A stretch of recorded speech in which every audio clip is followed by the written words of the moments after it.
Акча тапкың келеби? Мендей болду. Бересиң. Мал чарбачылыгы менен алектен. Көрдүңбү? Бул музо. Уйдан туулган. Ишенесиңби? Булар кайра музолой берет. Баса. Жана музону көрсөтпөдүңбү? Аны туйт, ал акча бул. Анан бул сүт берет. Сүттү сатасың. Бул акча болот. Булар маса букалар. Булардын бирөөнү эле сатсаң, бирөөнү дебейин, экөөнү сатсаң, бир нормальный машина аласың. Сен ойлоп отсаң керек, жана шаарда латте ичип, ресторан, кафеде отургандар миллионердер. Анық миллионерлер айылда, булар жайлоодо жүргөн малдан акча табат.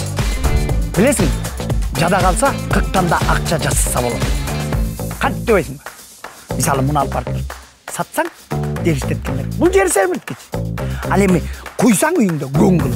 Кышында отун, жылуулук. Сен даяр эмес экенсиң.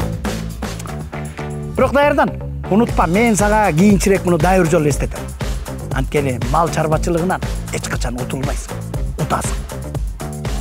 Эгер сиздер мага окшоп иш менен алек болгуңуздар келсе, акча тапкыңыздар келсе, анда Айыл банктын асыл тукум мал чарбачылыгын өнүктүрүү программасынан 3% менен жеңилдетүү каржылоону алсаңыздар болот. Айыл банк сизге жак.